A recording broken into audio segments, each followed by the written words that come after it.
Shalom Bapak Ibu, pada kesempatan ini saya akan sharing apa yang saya dapat dari Mazmur 16. Miktam dari Daud. Jagalah aku, ya Allah, sebab padamu aku berlindung.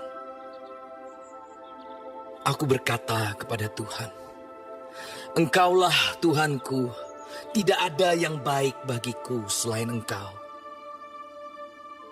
Orang-orang kudus yang ada di tanah ini, merekalah orang mulia yang selalu menjadi kesukaanku. Bertambah besar kesedihan orang-orang yang mengikuti Allah lain. Aku tidak akan ikut mempersembahkan korban curahan mereka yang dari darah. Juga tidak akan menyebut-nyebut nama mereka di bibirku. Ya Tuhan, Engkaulah bagian warisanku dan pialaku. Engkau sendirilah yang meneguhkan bagian yang diundikan kepadaku. Tali pengukur jatuh bagiku di tempat-tempat yang permai.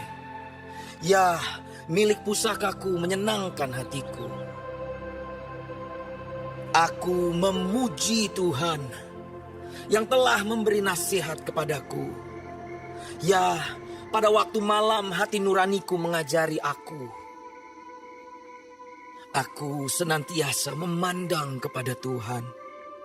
Karena Ia berdiri di sebelah kananku, aku tidak goyah. Sebab itu hatiku bersuka cita dan jiwaku bersorak-sorak. Bahkan tubuhku akan diam dengan tenteram. Sebab Engkau tidak menyerahkan aku ke dunia orang mati. Dan tidak membiarkan orang kudus-Mu melihat kebinasaan. Engkau memberitahukan kepadaku jalan kehidupan.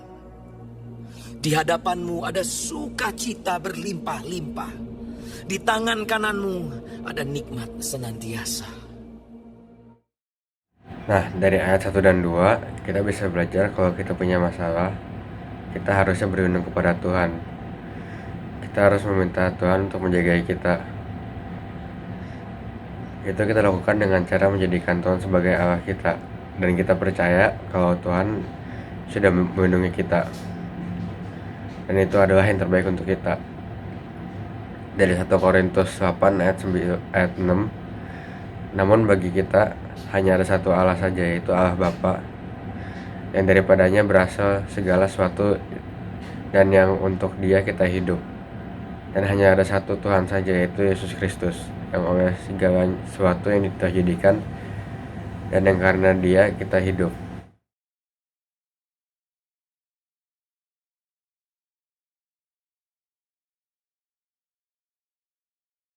Jadi kita itu hidup cuman karena Tuhan. Dan kita harus percaya kalau kita menyerahkan diri kita kepada Tuhan, Tuhan akan menjaga kita. Dan di luar itu, maka seperti di ayat 4, kepedihan untuk orang-orang yang menyembah Allah lain.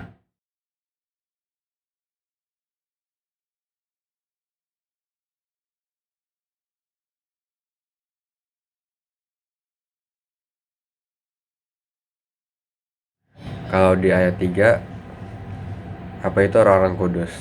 Orang-orang kudus adalah orang-orang yang mau menjadikan Tuhan menjadi Allah mereka. Setelah itu mereka menguduskan diri.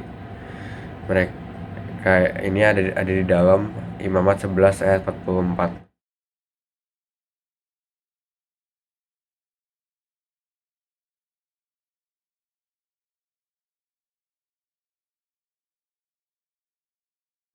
Setelah kita menjadikan Tuhan sebagai Allah kita, maka kita harus menguduskan diri kita. Karena Tuhan adalah kudus.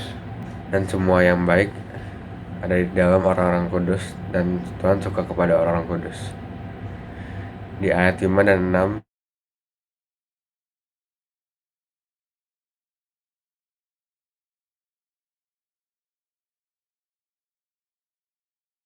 kita bisa belajar kalau Tuhanlah yang memegang warisan kita.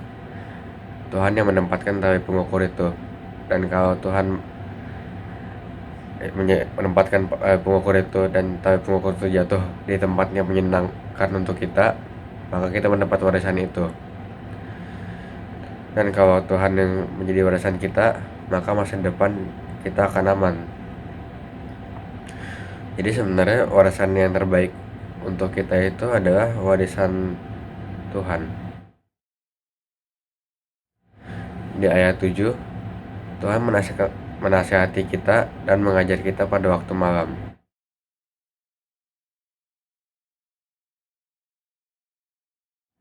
Dan kalau kita mengikuti nasihat itu dan mengikuti ajarannya, Tuhan akan memberikan warisan kepada kita. Nah, gimana caranya? Kalau kita mengikuti nasihat ajaran Tuhan, kita tidak akan melakukan kesalahan di mata Tuhan, dan Tuhan akan senang kepada kita. Maka dengan itu kita memuji Tuhan, karena Tuhan berbaik hati mau mengajari kita. Kalau di ayat 8,